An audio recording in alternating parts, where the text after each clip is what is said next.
Magandang oras mga katiyats, mga kababayan. Well, hindi magandang balita itong ating i-recap at bigyan ng reaksyon ngayon dahil sa si Senador Loren Legarda. Idol pa naman natin to. Baka nakakain to ng di ba, ng tatsubong. Bakit nagpasa siya ng kanyang bill na ipagbawal na ang treasure hunting sa buong Pilipinas? Di ba? Paano kung mag-treasure hunting ako sa likuran ng bahay ko? Bawal ba? Grabe naman na batas yan, di ba? Dapat selective yan. Yung sabi niya dito, ito sa heritage site, pwede ito. Ito, treasure hunting sa heritage sites, kailangang ipagbawal. So, totoo naman na ang heritage site ay hindi pwedeng hukayin yan. Katulad ng Fort Santiago, Fort San Pedro. Yun, hinukay yun ni FM noon eh. May nagawa ba sila? Kasi may batas si Ferdinand Marcos about treasure hunting. Para kay Marcos, genius yun eh. Kailangan ipatreasure hunt talaga ang mga nakabaon na ibinaon ng Hapon para yan mapakinabangan at hindi yan malibing at masimento sa ibabaw. Diba? Kasi kung hindi yan hukayin ngayon, darating ang panahon na simentado na ang buong Pilipinas, hindi na yan mahuhukay pa at masasayang. Diba mga kababayan? Pero kapag heritage site, sabi ko na, katulad ng Luneta, diba, ng Old Church, ng mga itong public buildings, heritage site, yung mga historical sites, kasama yan. Payag ako dyan na hindi na yan hukayin kasi nga heritage baka masira. Pero pwede namang gawa ng kondisyon na ibalik sa dating anyo pagkatapos hukayin kasi siguradong meron. Kaysa mabaon sa limot, masimento ang ibinaon ng mga Hapon noong World War II, masasayang yan. Napakawalang utak naman. Kasi mayaman na kasi sila, milyonaryo na. Yung kanyang asawan tong si Loren, bilyonaryo, di ba? Si Libeste, bilyonaryo. Kaya hindi sila nag-iisip na ang mga mahihirap na tao ay gustong magkaranas naman ng maginawang buhay through treasure hunting. Parang ayaw nating lahat nito eh. Ito, Legarda files bill to end treasure hunting nationwide. Dapat meron siyang dito. Meron siyang gawing batas na selective. Hindi lahat pwede bawal. Halimbawa, nasa loob ng bakuran ko, hukayin ko, may magawa ka ba? Sabihin ko na maghukay ako para gawa ng swimming pool, di ba? Bawal yan kapag hukayin ko ang public places katulad ng Luneta, bawal yan. Katulad ng post office, hukayin ko yan, bawal yan. Di ba? Yung podium ni Jose Rizal sa Luneta, hukayin ko yan. Of course, bawal yan. Alam naman natin yan.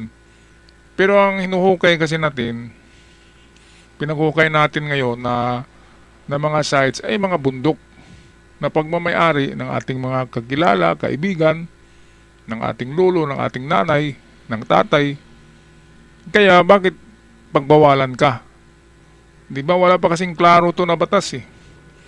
Basta na lang sinulong niya yung kanyang batas sa Senado for approval.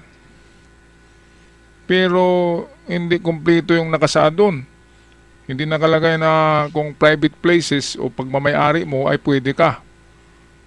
Sinabi lang na bawal sa lahat ng parte ng Pilipinas. So ibig sabihin kung lahat ng parte kasama ng private property mo, ibig sabihin bawal pala gagawa ng bagong CR, ng bagong septic tank. Bawal pala gagawa ako ng balon at abay sa sariling bakuran ko. Walang utak eh. Akala ko pa naman matalino. Di ba? Yung sa sinabi niya na itong sa cultural heritage, okay ako diyan. Wala tayong diyan kasi cultural yun eh. Dapat hindi masira. Dapat i-preserve. So, pwede yan na wag nang maghukay sa mga heritage site. Pero meron pa ring ano diyan, ariglo eh. Gagawa ng kondisyon na picturean yung dating view at pagkatapos ng treasure hunting dapat babalik yung dating view. Ibig sabihin kung may pinutol na kahoy doon, magtanim ng bagong kahoy yung treasure hunter. At kung may natanggal na mga Bermuda grass, ibalik yun ng treasure hunting, ng treasure hunters. Pwede yun. Yung ganun kaysa ipagbawal, talagang matalino si McCoy, si FM. Kasi merong presidential decree si FM na okay mag-treasure hunting at meron ng mga ano, di ba? Mga kondisyones na 50-50, 40-60 sa makakuha at may hati ang gobyerno. Okay yun kasi kung may makakuha, may hati naman ang gobyerno. At hindi lang yan, madiscover ng mga treasure hunters ang mga nakabaon na mga historical items.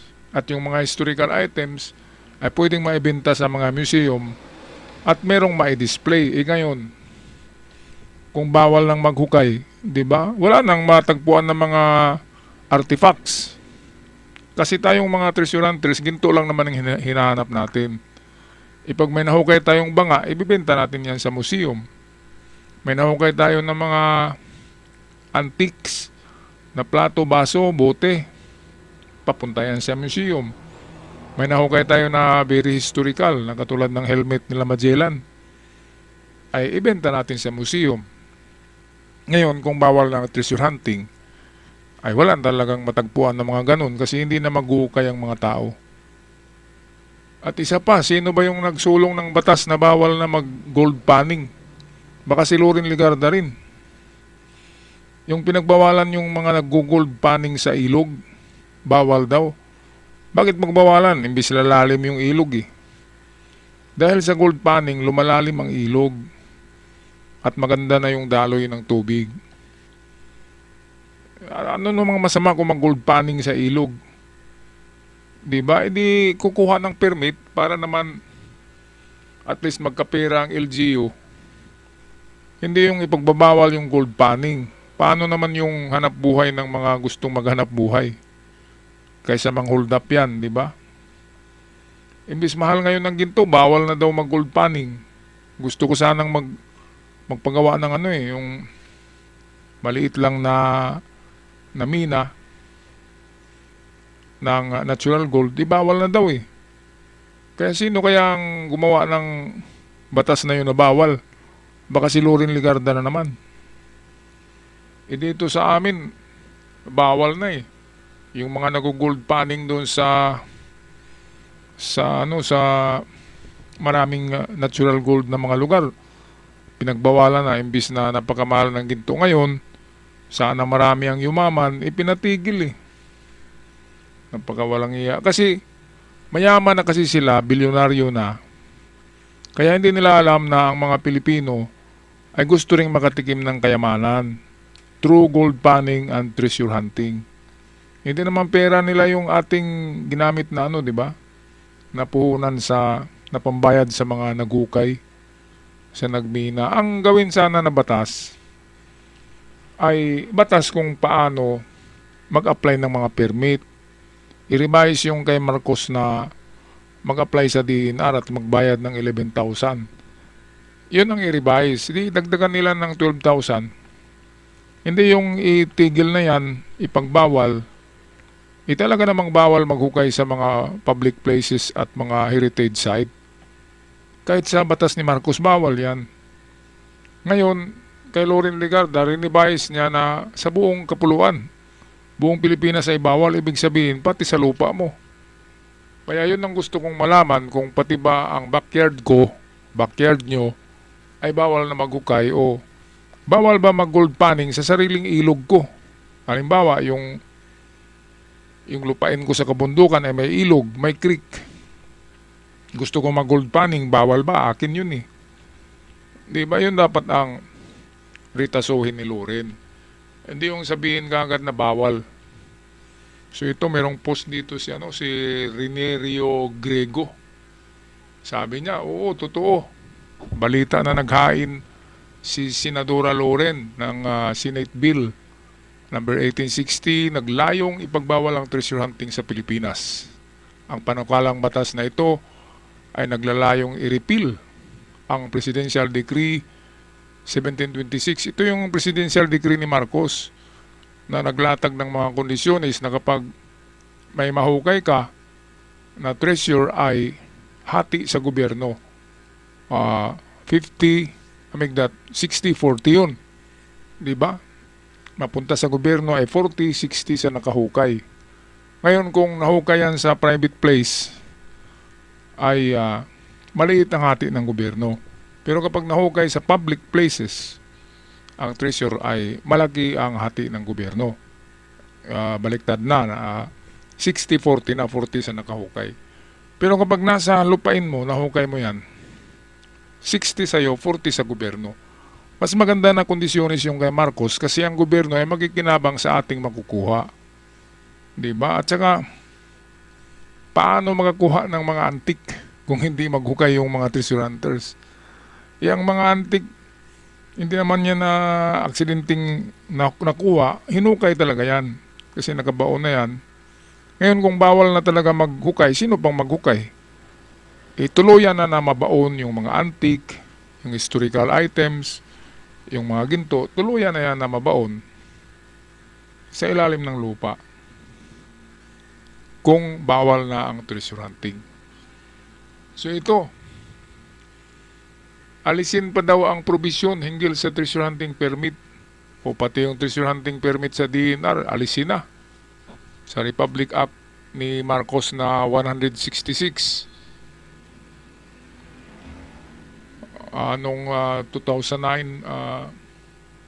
Pati yung merong gustong alisin si Loren Legarda yung mga lumang batas sa treasure hunting ni Marcos nung panahon ng martial law. Ayaw nga natin sa kondisyones ni Marcos ngayon dinagdagan na naman ni Loren na bawal na talaga. Ay nako, paano magiging bawal kung yung hinukayan mo na lugar ay sayo yun, titulado? Paano maging bawal? Bawal na ba na gumawa ng bahay? Bawal na ba na gumawa ako ng sariling atabay ko? Bawal na ba gumawa ng swimming pool sa likuran ng bahay ko? Lupa mo yan may karapatan ka dyan na maghukay kung ano man ang gagawin mo. Siyempre, sasabihin ko ba na nag-treasure hunt ako? Sabihin ko gagawa ko ng bagong septic tank. Bawal ba yun? Di ba mga katiyats? Ano sa palagay nyo? Ito, yes, the news is true that Senator Loren Legarda filed Senate Bill. Ito yung kanyang bill 1860 which intends to iban ang treasure hunting in the Philippines. Hay nako. Kung ban, ibig sabihin total ban na yan.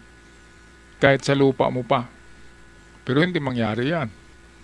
Kung nasa lupa ko, sasabihin ko ba na nag-treasure hunt ako?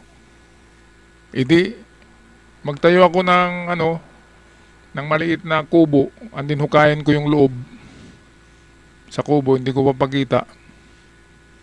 O kaya babakuran ko sa lupa ko Anong magawa ng gobyerno? Binabayaran natin ng tax, atin yan Ngayon, dapat selective lang. Kanina sinabi ko, ang may kondisyones yan na bawal nga in public places. Sa lupain ng gobyerno, bawal. Sa mga heritage site, bawal. Historical places, bawal. Pwede yan. Pero kapag titulado, lupa mo sa bundok, ilog mo sa bundok, ay pagbawalan ka pa, napakalaking katarantaduhan yan. Mga katiyats, anong masasabi nyo? Tama ba ako? Paki-comment. Sana ay pareho tayo ng sentimento dito. Dahil hindi pa nga natin nabalikan yung treasure site natin, bawal na kaagad. Kaya sa mga kasama ko, kung napanood nyo to, hukayin na natin yun. Baka ma-approve na tong bill Kayo dyan mga katiyets, hukayin nyo na. Dahil kapag ma-approve ang bill na yan, lagot tayo. Goodbye Yamashita Treasures. Goodbye panaginip. Goodbye golden dreams. Goodbye sa ating mga pangarap sa buhay. Gusto lang kasi nitong senadora na to na sila lang yung mayaman. Ayaw nila na mayroong yumaman dahil sa Yamashita Treasures. Sayang yung mga ginto na nakabaon.